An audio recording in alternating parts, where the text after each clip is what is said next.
Hello and welcome to Military Mantra. In this interview, we have today Major General Vikram Dev Dogra, aviation, who have served in the army, and also he is the first general who also participated and competed in the Ironman triathlon. And in this interview, we'll try to understand his journey in the Indian Army and various life lessons that he has learned over his service. So, thank you for coming on this interview, sir, and welcome. Thank you so much, Akash. It's a pleasure to be here. So my first question to you would be, how was your life before joining Forge, and what motivated you back then to join the Forge? I'm an army kid, and my initial years were spent moving from place to place with my father on postings because initially my dad thought that he will leave me here in Delhi in a hostel, but the school in which I was studying, the hostel shut. So then I had to move along with him. And finally, I ended up in a school in Missouri, that is St. George's College, and that was a hostel. Being an army kid, I had grown up in an army environment. My father, going to office in uniform. Three of my sisters, who are much elder to me, got married to army officers. So that was the environment at home. And I also saw him participate in the three wars. Uh, the first one was with China, but I was just about 2 years old that time. Then 1965 with Pakistan. That's the time I really understood that there's something going on. And then in 1971, when I was actually in about, I think it was class 4 or 5. So all this influenced me to really opt to join the army. I never thought of joining anything else. So whenever somebody asked me, what are you going to do? So I said, I'm going to join the army. And so it went on like that. And that's how I decided to join the army. Got it, sir. So if you could, also tell us how was your experience during the SSB, that is Service Selection Board, and what tips you would like to give to the aspirants, who will be appearing for them.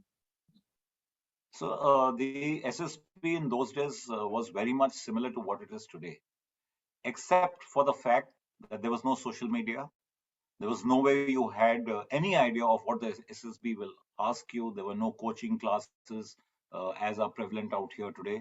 And I was in a hostel. So whilst I was there in Missouri, I got my call because I cleared the UPSC examination in my first time. And then I got this call to go to Allahabad, 19 SSB. And I had no coaching, nobody to tell me from the school in which I studied. Of course, they couldn't tell me anything about SSB. And I headed to Allahabad without any information of what to expect. Luckily for me, there was a friend of my father's in Allahabad who, one day prior to the SSB, my joining them, he gave me a little insight on what to expect. So when I reached the SSB, really it was like, you are on a first day in school. You don't know what to expect. There are so many other children like you from different parts of the country. Some had long hair, some couldn't speak English well, some couldn't speak Hindi well. So communication was a big challenge, but we were all very excited. So that was something which was very common. And then we were given our bib numbers, those big numbers that you wear. And all of us wore those. And our SSP was over 5 days, as it is today, where you have the various kind of testing, which I think the people who are listening would be familiar with. Now, my experience there was that you really don't need to start proving yourself because the people who are testing you are very, very experienced and they can see what they are looking for.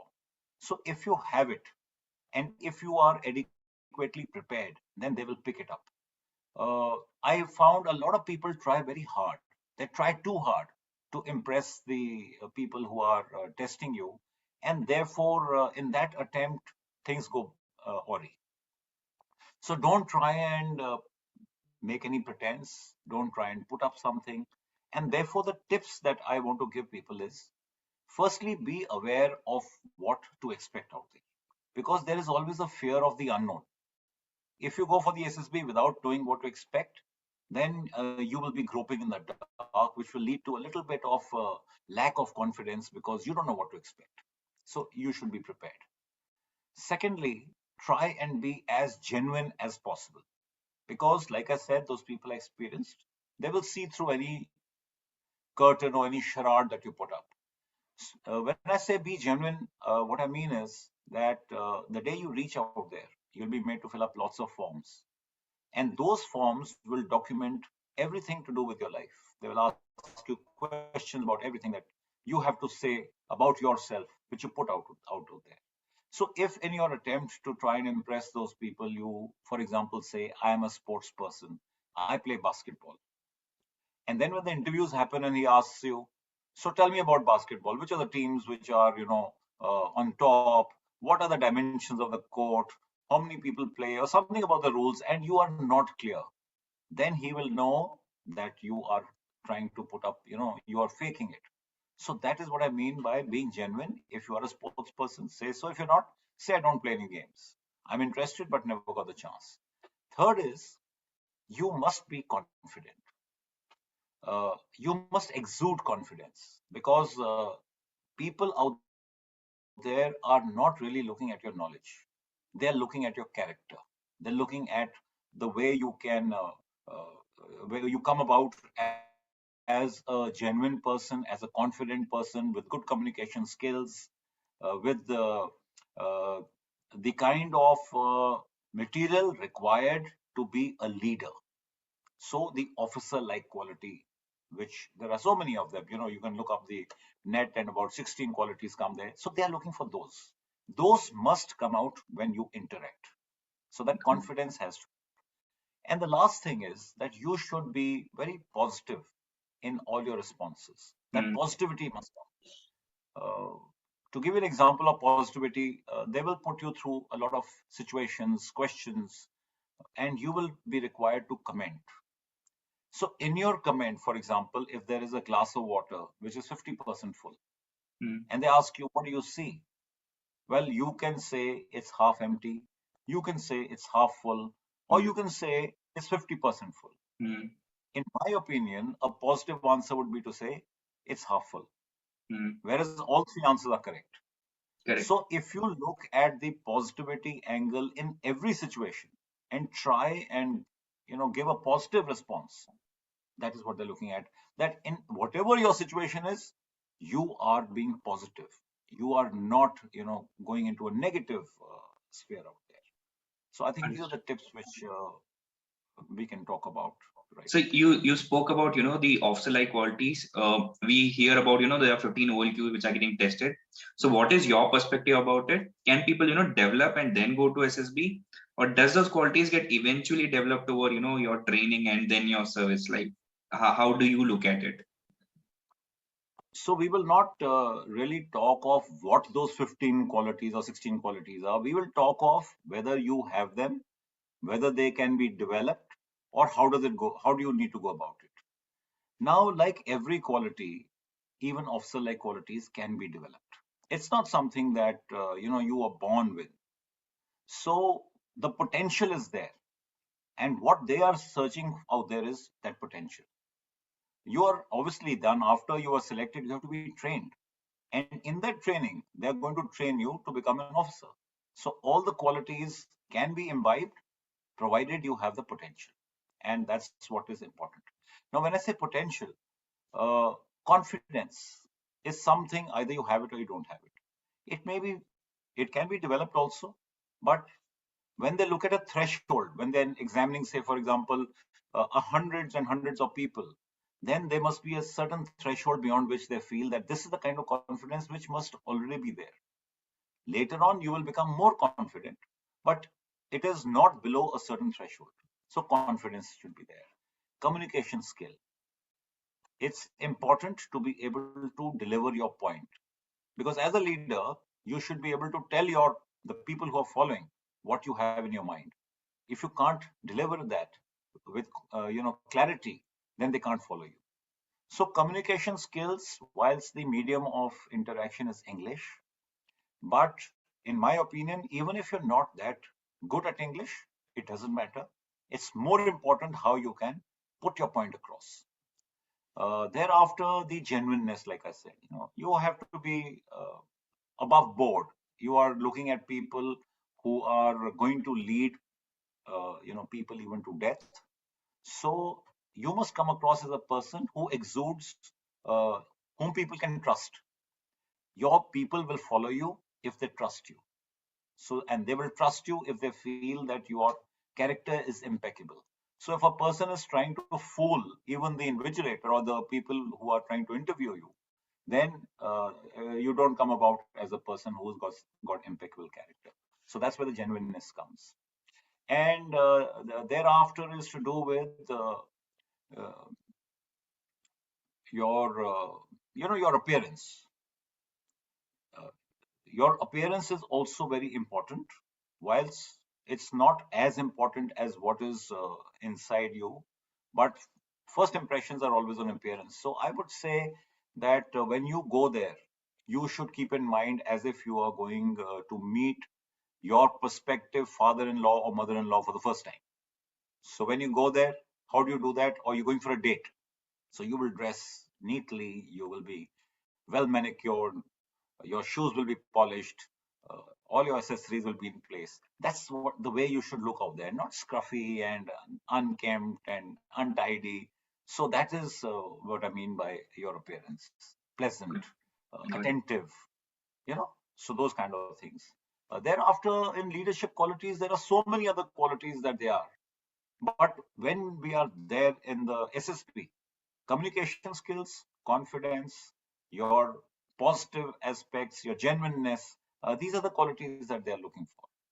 Got it, sir. Although all of them will be touched, all the others will also be touched in the various topics that will, the part of the testing.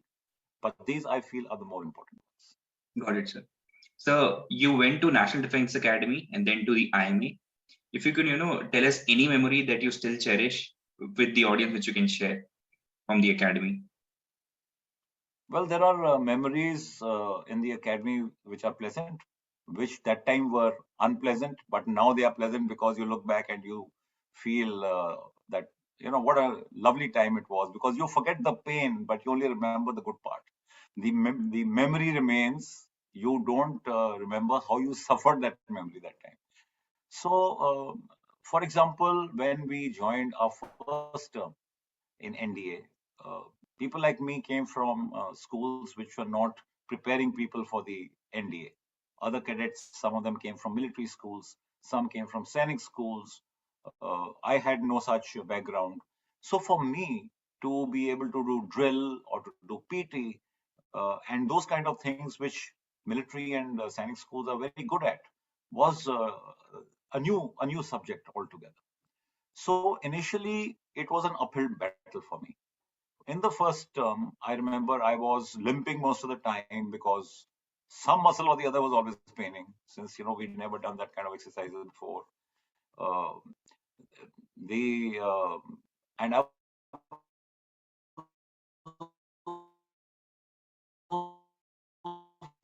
support. I had never climbed rope. I had never done horse. I had never done those, back rolls, front rolls, which others. So those were big memories because you had to struggle and keep trying and keep trying. So we used to have afternoon extra classes in PT so that I could catch up. That time, of course, I cursed because morning you were at classes, then you had done your outdoors in the morning, and when others were getting that little bit of time to rest,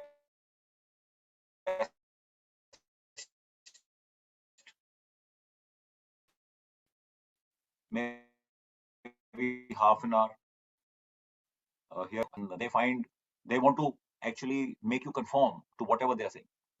And you may not be used to that. So they feel you have an attitude. So they'll put you through ragada and all that. So each one of those events are great memories. Great memories. Got it, sir. So if I can also ask, what made you, decide in the IMA that you want to join the Pune Horse? What motivated you back then to join the Pune Horse? It's a long story, actually. Yeah, I was an infantry opti and I wanted to join an infantry unit, either from the Gurkhas or the Kamau or the Garhwal. Uh, Towards my sixth term, I met up with an officer who invited me for lunch. He was a family friend. And there I met an officer from the Pune Horse who brainwashed me about how good the Armored Corps was. It's a arm of the future. You'll be operating in tanks, how powerful they are. how big the guns are, how big the engines are, and all that talk which you give about the Armored Corps. And that left a big impression on me. Thereafter, when I came to the IMA, my directing staff was from Gurkhas. Okay. And I was now 50-50 undecided whether I should go to Gurkhas or I should join the Armored Corps. But towards the end of my second term, I became quite clear in my mind because I read up on the Pune Horse, Arun Khetrapal, Colonel Tarapur, two Paramveer Chakras, Yes. and 38 battle honors. Mm. One of the most decorated regiments of the Indian Army. In fact, in terms of regiments, when you talk of units, it is the most decorated unit of the Indian Army. So, and then the Armored Corps. And because I was getting the Sword of Honor and the gold medal, so I could opt for any regiment.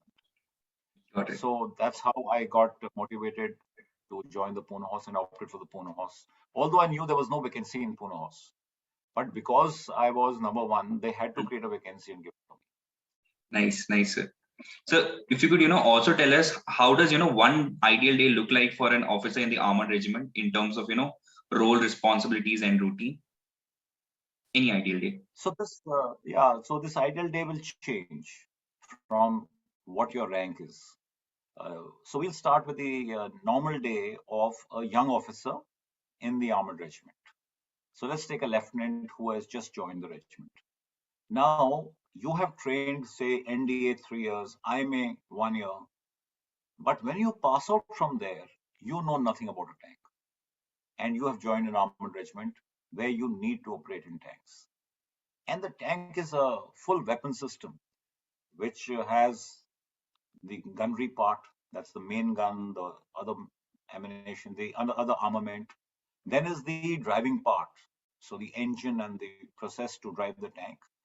Then the armor protection and the communications. So you need to start learning about all this. And it's totally different from how infantry operates.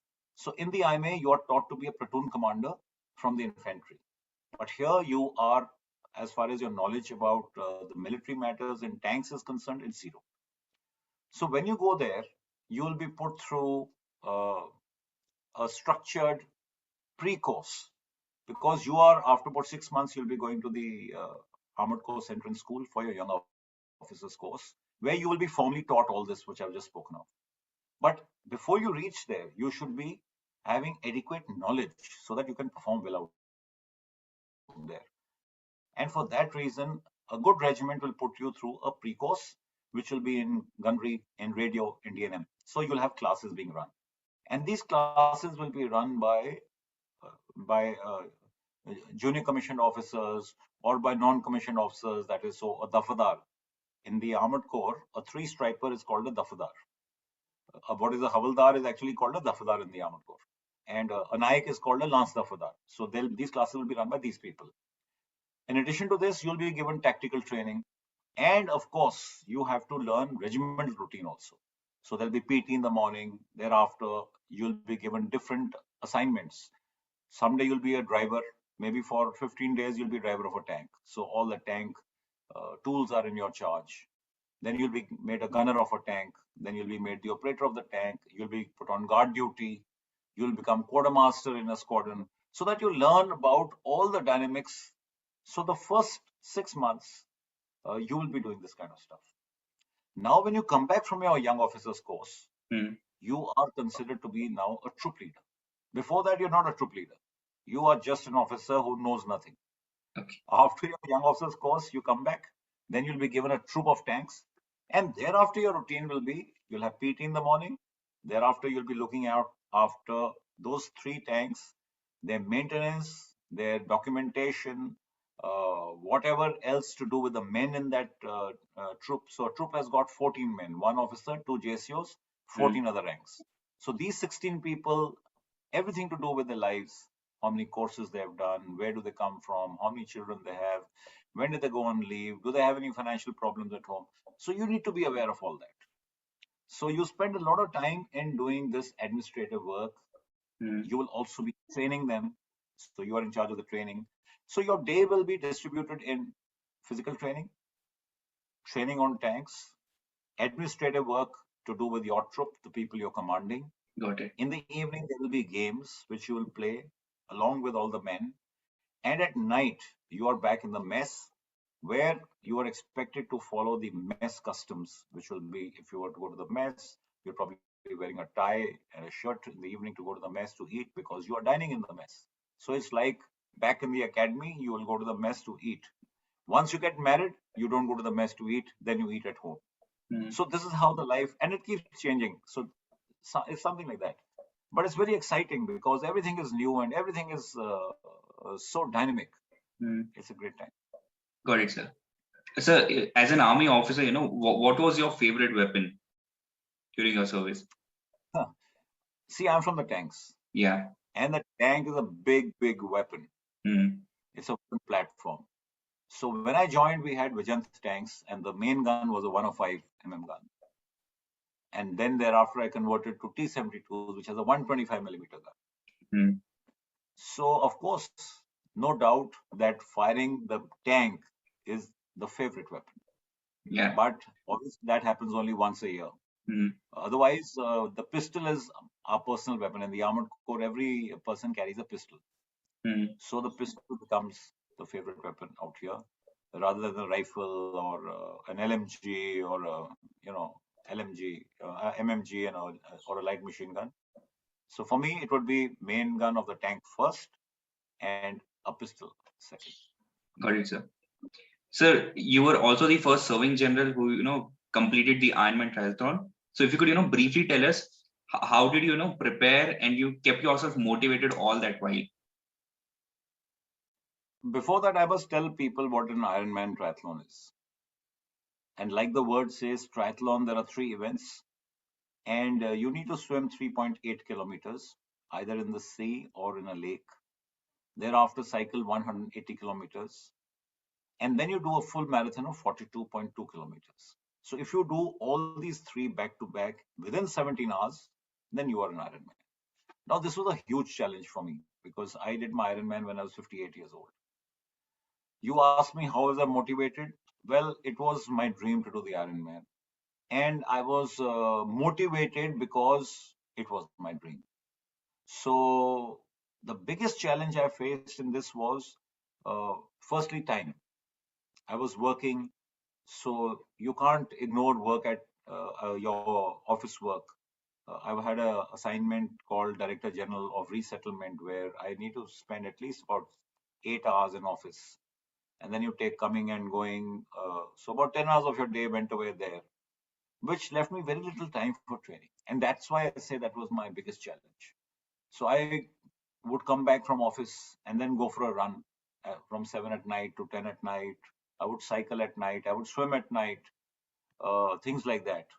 And the motivation, once you set goals for yourself, that okay, I need to swim 3.8 kilometers. First, say 2 months, let me manage to do 1 kilometer. So you set a goal and you start chasing that target. The moment you get it, you feel very happy. And similarly, you keep setting goals again and again. And I think goal setting is a great way to keep yourself motivated, because once you have some goal to chase, then there's a purpose behind what you're doing. Of course, the final purpose is to do the Ironman, but you can't straightway get there. So you make smaller goals and you keep chasing them. That's how I went about doing it. Smaller goals, lot of consistency, Mm. kept at it. I trained for about 18 months. Okay. Yeah, so that's how I went about it. Sir, if you could, also tell us from your army life that you have spent, any three life lessons that you have learned from your experiences, which you still cherish. Any three. Uh, I think the biggest lesson that I have learned from the army life is that there is nothing to replace hard work. Mm. So if you are doing anything in life, whatever you are doing, the most important component in your success in that is going to be your hard work. Number of people rely on good luck or shortcuts or other techniques to be able to get successful. Mm. But I realized that in the long run, you have to put in those that extra work.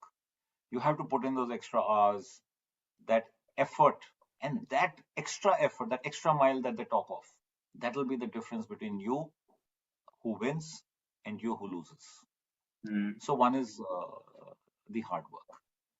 Then, of course, I found that you need to, your attitude in life needs to be uh, correct.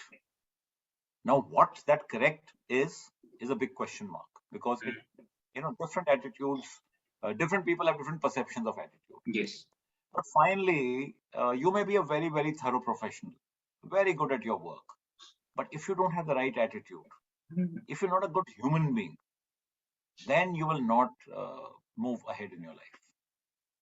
So it is very important to be a good human being, a good person, a person who cares, who has empathy for those who are below them, and who can actually appreciate other people's situations also. So that was the second lesson, which I think I found very, very important, especially when you're dealing with human resource. And I think in most cases we do deal with human resource. And I will not grade them in any order. When I say first, second, third, it is not. It doesn't mean that's priority. That's number one lesson. No, it's just 3 lessons. And the third lesson, which the army teaches you, is which is the Chetwood the motto, which says that the safety, honor, and welfare of the men you command comes first, and that of your country next, and your own comes last. So this last part is, I feel, very important. It also, and this is picked up by the people whom you are commanding, because they are very quick to find out whether this officer, this leader, puts himself first or he puts us and the country before. I find a lot of people do things for themselves, with disregard to those they command and disregard to what they are there for. So I think these 3 lessons are very important, whether they are in the army or even outside. They will stand you in good stead if they are followed. Got it, sir. So my final question to you would be, a lot of aspirants will be watching this. What will be your message to all of them who want to join the armed forces, be it Army, Air Force, or Navy? So my message would be based upon the first point which I spoke of. Firstly was dedication, hard work, perseverance. If you are looking at joining the armed forces, then obviously there's a process you have to go through. There's a written examination. There is a SSP. You need to work hard to be able to qualify in both of them. Firstly, the written exam, thereafter your SSB. And if you train hard, work hard, then there's a good chance of you getting through. So hard work is the first advice I'd like to give you. Second advice I'd like to give people is consistency.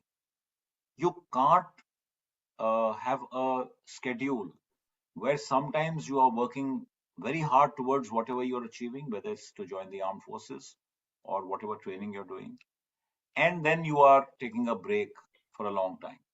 So you must be consistent in your training. Even if you put in small amount of work, but put it in every day. That consistency helps a lot.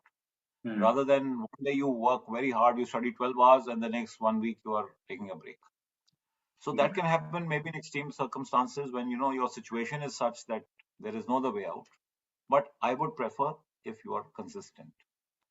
And lastly, there is, if you are dreaming, whatever your dream is, and you put in the first 2 which I said, the hard work and the consistency, then there is a 99% chance that you will succeed. So this is what I want to tell people. Got it, sir. So thanks a lot, sir, for your time on this session and sharing your valuable inputs from your life in the army with the aspirants. So thank you again for your time, sir. Have a nice day, sir. Jai Hind. Thank you, Akash. I had a great time. All the best to you. Jai Hind. Jai Hind, sir.